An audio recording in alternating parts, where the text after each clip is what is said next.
رسالت مآب پر درود پاک پڑھنا.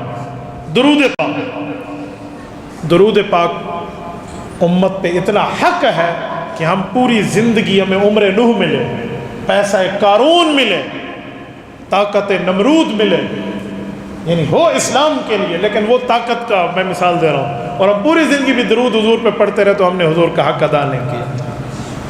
اتنا ہو سکتا ہے کہ کل قیامت میں جب رجسٹر کھولا جائے گا رسول اللہ کے معاونین کا تو ہمارا نام دیا جائے گا. تو حضور پاک علیہ السلام پر روزانہ کی بنیاد پہ درود پڑھیں. حضرت شیخ زکریا رحمۃ اللہ علیہ جن نے فضائل اعمال لکھی ہے جس کی اردو کی کتاب، اور ان نے یہ کتابیں لکھی اور دعا کی اللہ اگر آپ کو یہ کتابیں قبول ہے نا تو مجھے میرے سرکار مدینہ کے قدموں میں قبر عطا کر دے.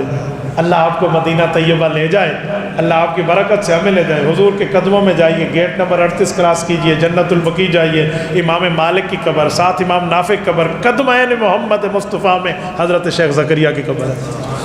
حضرت شیخ زکریا رحمۃ اللہ فرماتے ہیں کم از کم 300 بار روزانہ کی بنیاد پہ ہر امتی صلی اللہ علیہ وآلہ وسلم پڑھے. یہ کم سے کم مقدار ہے، منیمم. یہ رسول اللہ پہ ہمارے اوپر حضور پاک کا حق ہے. اور یاد رکھیں درود پاک نعوذ باللہ کوئی ریاکاری سے بھی پڑھے تب بھی قبول ہے، کیونکہ یہ حضور کے حق میں ہے. اللہ قبول فرمائے. اور جب آپ درود پڑھیں گے آپ پہ 10 مرتبہ رحمتیں آئیں گی. مجھے بتائیں 10 مرتبہ اللہ کی رحمت ہے، میری دعا کیسے قبول نہیں ہوگی؟ یہ تو ایک درود پہ ہے. 300 درود پہ آپ 3000 رحمتوں کے مستحق ہیں. یہ کم از کم ہے، ورنہ میں مسجد میں بیٹھا ہوں، میں جھوٹ بولوں نا حضرت مولانا اللہ ہمارے ساتھ مدد کھینچ لے گا. میں ایسے ایسے بزرگوں کو جانتا ہوں جن کی تعداد ہزاروں اور لاکھوں میں. ایک اللہ والے کے پاس میں گیا، بھئی 24 گھنٹے میں 1 لاکھ درود پڑھتے ہیں. میں نے بڑی واسطے سے ان کو یہ بات پوچھی، وہ بتا نہیں رہے تھے. میں نے کئی واسطے دیے.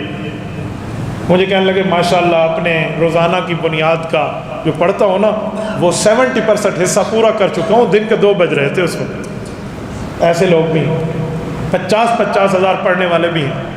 ہمارے پیر و مرشد حضرت مولانا عزیز الرحمن ہزاروی رحمہ اللہ جو حضرت شیخ زکریا رحمۃ اللہ تعالیٰ علیہ کے خلیفہ مجاز تھے، مجھے یاد ہے ان کی. یہ اپنے تحت جتنے مدارس ہیں، جتنے اسکول ان کے نگرانی میں چل رہے ہیں، جتنے ان کے مدرسے سے جو ادارے ایفیلیٹڈ ہیں نا، ان سب کو کہہ رکھا تھا کہ جو 6 گھنٹے ہیں نا آپ کی اسکول کی تعلیم کے، اس میں 15 منٹ آپ ڈرل کے نام پہ نکالیں، تفریح کے نام پہ نکالیں، گپ شپ کے نام پہ نکالیں، لیکن 15 منٹ اسکول اور کلاس میں بیٹھا ہوا ہر لڑکا صلی اللہ علیہ وسلم پڑھتا رہے گا. اور یہ 1 سال میں کتنے کھرب درود پاک ہو جاتا. اور میں نے اس شخص کو دیکھا ہے جب یہ روضہ پاک پہ جاتے نا قدمین کی طرف ٹھہرتے، منہ مبارک کی طرف نہ جاتے. کہتے پتہ نہیں ہمارے اعمال ہیں ہم حضور کے سامنے منہ پہ منہ آ جائیں، ہم فیس ٹو فیس کیسے ہیں؟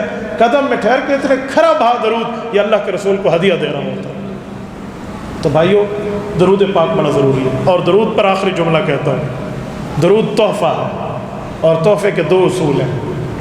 بیٹا دبئی میں ہو اور باپ پاکستان میں لاہور میں ہو نا تو وہ تحفہ باپ کو بھیجے گا، دور سے بھیجا جاتا ہے، اور قریب سے اگر خود آئے تو پیش کیا جاتا ہے. ہم ادھر ہیں تو دور ہیں حضور پاک سے، ہم اللہم صلی اللہ کہہ کر صلی اللہ علیہ وآلہ وسلم کہہ کر حضور کے پاس تحفے بھجوائیں گے. اور اللہ توفیق دے ہم رسول اللہ کے روزے پر جائیں تو ادھر حضور پاک کو ہدیہ اپنے ہاتھوں سے پیش کریں گے. السلام علیکہ ایھا النبی، الصلاۃ والسلام علیکہ یا رسول اللہ. یہ روزہ اقدس پہ پڑھیں گے کیونکہ تحفہ قریب سے پیش کیا جاتا ہے اور دور سے بھیجا جاتا ہے. تو اسی بنیاد پہ خود بھی پڑھیں اور آگے اولادوں کو بھی وصیت کریں گے.